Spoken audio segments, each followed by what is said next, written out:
Welcome back. Today we are talking with Chris Snider about insurance, perspectives, and resilience. Chris, great first segment. Thanks very much. Now I want to start off and ask you a question because we were talking about insurance companies at the end of the first segment. So what's the most pressing issue that they are seeing right now? I would say that the most pressing issue for insurance carriers would be involving some of the emerging risks, in particular climate change, sustainability, cyber, as well as what I'll refer to as supply chain, although there are probably 5,000 definitions of supply chain out there, but sort of end-to-end value chain. And with that comes the ability to insure and the ability to put out what's referred to as capacity. So the insurance companies are taking a look at these risks, such as cyber. Cyber is very difficult to insure simply because a lot of it now is actually state-sponsored cyber intrusion. And how can you compete against a foreign state that's got an unlimited bank account and different ways of intruding into another company's or country's infrastructure? So it becomes very difficult to be able to ensure that. And thus they would reduce their capacity. So you're a customer saying, hey, I need X amount of insurance. And company A is saying, okay, well, I'll give you 25% of that, but I'm going to be in excess of 50 million. So I'm going to give you the 25% on the upper end, and this is my premium. And then the broker has to now move around and try to figure out, how do I fill the rest of that bucket? So just those problems and having to price out a lot of the capacity has come down. And if we talk resilience, contingent business interruption insurance, so that's your first tier supplier, first tier customer that you can insure the supplier, the purchase of your products. There used to be a lot of capacity that was sent out. Insurance companies would use reinsurance. So insurance companies buying insurance on their policy that they're giving to the customer. When we had the flooding in Thailand back in the early 2000s, it hit the hard disk drive or the portable disk drive industry quite a bit. Prices doubled for an SD card for your camera. Reinsurers said, hey, we're not going to give you capacity unless we have really, really good engineering information. And insurance companies followed suit. So where you were a customer and you might have had $100 million in CBI coverage, just blanket, meaning you didn't have to identify customers, insurance companies turned around and said, okay, this is the problem that we're facing. These are the issues. You now need to name the specific customers or suppliers, and we're only going to give you 20 million. But if you do a really good assessment, or we can go in and do an assessment at all of those locations, we'll give you 50. And if you buy this AI software that helps manage the supply and the movement of it, we'll give you 75 million, right? So those were the issues facing the insurance companies, which pretty much get downloaded to the customers sometimes. How do they go about finding out, staying ahead of the curve? Let's put it that way. Because in the disaster industry and business continuity, not everybody, but there's still a significant group that look at those things as response. So after the fact, something has happened. But insurance, from what I'm hearing you, is forward thinking, trying to see before something happens. So how do they go about trying to stay ahead of the curve? Insurance companies collect a lot of data. And when you think about the history, a lot of them have been around for 50, 75, 100 plus years. And all of that data is brought together. And you have to remember, you're an organization and you know some of your suppliers. Your insurance carrier is probably insured or assessed those suppliers and their suppliers and their suppliers.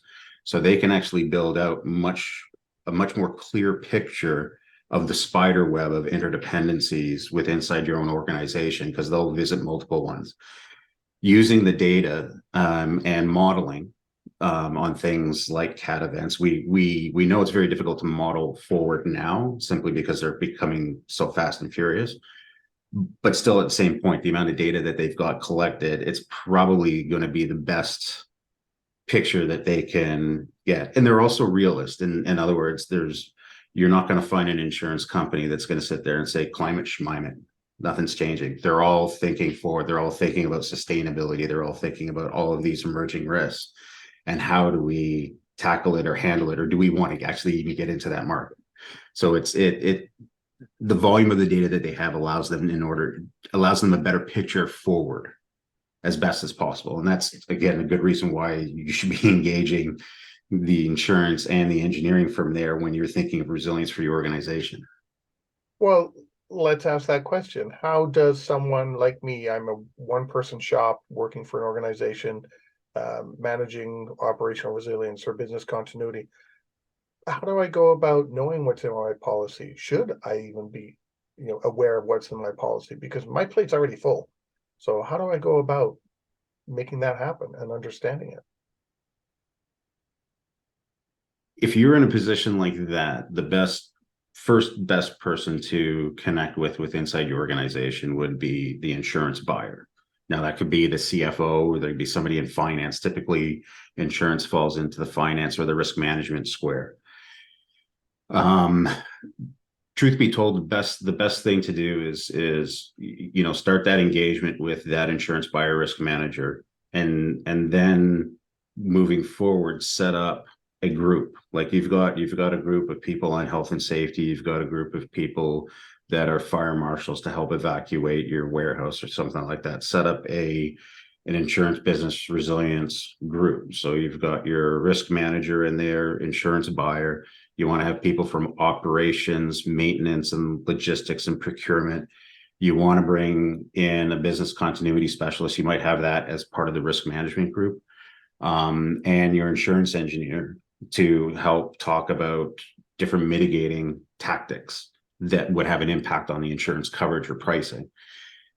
Having that group together, just like you'd have the health and safety, that would be the best way to do it. I always say there's like a little bit of a sweet spot in an organization where you're not too big that you've got so many corporate entities that there's a dilution of communication, and you're not so small that you've got one person handling 15 different positions. You're at that spot where I can actually have a risk manager, and I can actually have a supply chain person or a resilience person, and they're working together, and then they bring together those other groups. A good example, in my career, visited a facility that was doing some printing.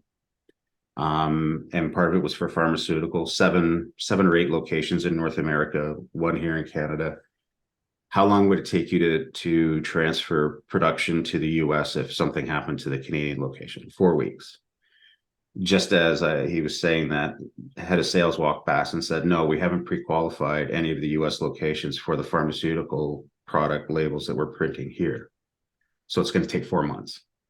That's just communication and understanding, right? And it's putting together that group of the people that know those two different things. So obviously now they have to go back to the drawing board and say, oh, okay, let's change our business continuity plan, because we thought 4 weeks. Now we're thinking 4 months. No, let's get a couple of places pre-qualified. So those are some of the things you could do, but you need to have those right people in place, right, and they have to be consistently talking together. But that first step, get in touch with the insurance buyer, the risk manager, and start asking those questions. I guess you could kind of, if you're lucky enough to already have a business continuity steering committee or working group or whatever you call it, resilience team, whatever, making sure somebody can speak for insurance on that team, then you could incorporate them into that. Would that be effective as well? Absolutely. What I think probably one of the things that I see the most out there and this is why I like talking about this, insurance is a key part of your business continuity, right? In the beginning, when you identify the exposures, you would say, okay, how can I avoid them? I've now avoided as much as I can. Then I want to mitigate or reduce the risks, and that's implementing different type of strategies or protection in place. The next part after that is transfer. So there's a bit you might be able to transfer to your customers. There's a bit you might be able to transfer to your suppliers, but the rest of that transfer is insurance. If you don't know what's being transferred, you're missing a key part in that whole risk reduction curve down to that last piece where you're going to accept. And if you are expecting to accept X amount, but you find out the insurance isn't covering a bunch that you had assumed, your acceptance now jumps up. And something to note for the future, because of emerging risk, insurance companies are going to be taking on less of the acceptance piece, or it's going to force you to not be able to transfer as much, just simply because of the costing of the pricing or people moving out of the market. The idea now is to spend more time and front end on the risk mitigation. So in other words, let me engineer out as much as I can. If I spend $1 on mitigation, I could save anywhere between $4 and $7 on recovery, right? So having to put that investment up front and reducing that risk is going to be sort of a theme going forward. I mean, this is years as it evolves, but that's gonna be the key. And you need to have that group of people that can identify it, and that insurance person or insurance engineer that can say, hey, your sprinkler system is not adequate for what you're doing. You change your commodity. Yes, that fire is going to result in you losing a whole bunch of product, and that's sales, and it's going to kick you out of this building. So let's spend $250,000 on that. I know it's a lot, but now you're not going to be faced with a $5 million loss. Now, I remember having a conversation in my project management days, where insurance had to get involved with the initiative we were working on. And it was like pulling teeth trying to find out what the details were in our policy. So how's the best way, how would you suggest the best way to find out what those details are? Because the struggle that we were encountering is we couldn't get those details. So we would take 10 steps forward only to have insurance come back and say, no, you can't do that, XYZ, because of XYZ, and change again, take steps, but they weren't forthcoming. Like, it's as though the policy is very secretive. So how do you go about delicately trying to find out what's in there so that you can make those continuity and strategy changes? In that example that you gave, with the 4 weeks versus 4 months thing, so that you can figure this out. So obviously, if you're working through a broker, your broker is your advocate, and should be able to spell out the specific wording with inside the policy, saying here's what's being covered up to what limit that you've asked for. And insurance buyers and organizations would be very familiar through experience over time. I'm always surprised at the fact that the insurance engineering doesn't get involved earlier through the customer. When you're talking about construction, a lot of people are making decisions on changes that are going to be helping out their process flow, but you create a problem that an insurance company can find. A perfect example, hey, I've got rack storage and I want to put solid shelves because I've got small pieces. Solid shelves and sprinkler systems don't always jive because it blocks some of the water coming down. And you come in and say, well, the $7,000 you just spent on putting the solid shelf plywood on there, you change it to grades or remove it or cut it to the size of a pallet type of an idea. In my career, probably about 4 or 5 times were approached by a customer to say, we're thinking of leasing this building, but before we do, can you come out and take a look at it, knowing you've seen our operation? And is it going to be perfect for us? Now they're looking at the building for location, for process flow, for growth, for size. And I can say, if you're moving into here and you're doing things the same way there, this is the type of stuff that needs to be changed or updated. The same can be said for resilience. We want to take our 5 warehouses and move them down to 2 warehouses. Okay. But what you need to do is you need to build an interconnectivity between those two and agreements with your suppliers so they can go direct to your retail location. Because again, if you lose that location, you're now cutting off a whole bunch of retail customers where you're making your revenue, right? And a lot of times customers are reporting the revenue at the retail side where the worst node is that warehouse, right?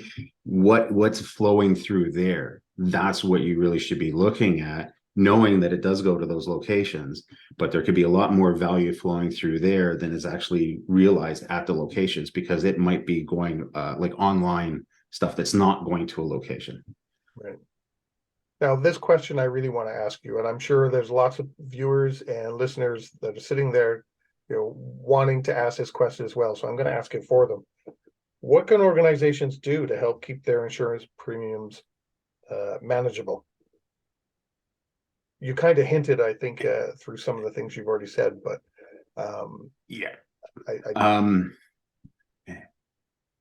it's the changing in the market. So one of the things that we always have to remember is that every single year that goes by, while my building might not change, the cost to replace it is going up because of labor costs, because of availability of material and whatnot. So there's always going to be a natural progression throughout history of increase that it just is, you just can't avoid it because the risks increase, the dollar amount increases, therefore the premiums will increase. The best thing that you can do to manage your premium is being very proactive versus reactive, right? Insurance companies like to see people that want to bring them in as a stakeholder to help them manage part of that risk profile and use the engineering expertise, whether again it's through the insurance company, through the broker, through independents, or even with inside an organization, to help manage it and place the investment into protection versus recovery, right? Because it's a lot less expensive in the long run. It's harder to quantify. It's hard to say, well, if you spend this, you're going to save that. The organizations that I've seen that have been the most interested in the insurance engineering are the ones that have actually gone through a loss and realized I don't want to go through that again.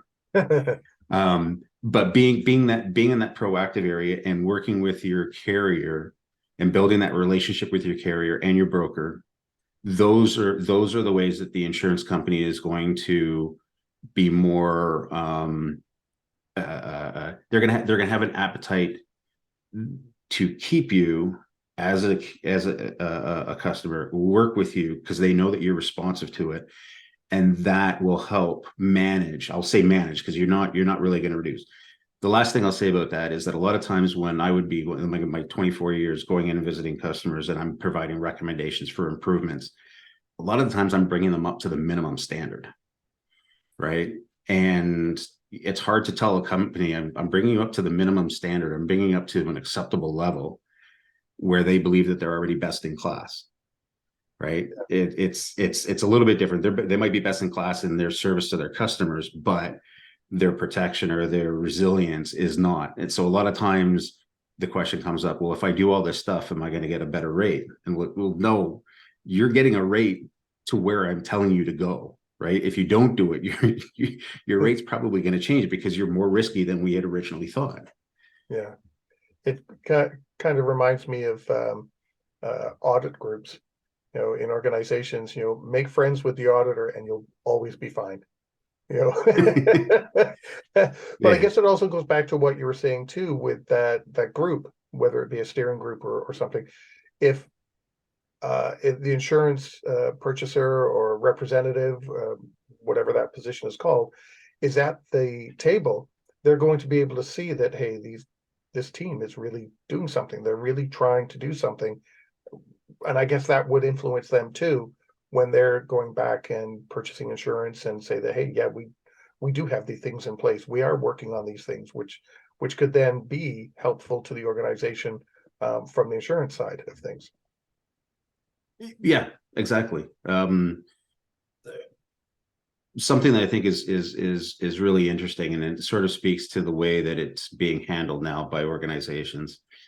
It's not uncommon for a broker with a key customer at renewal to invite 3 or 4 different insurance companies to their office in front of their customer to start talking about a package that they can put together. Risk engineering department typically joins, not always, but typically joins at the request of underwriting.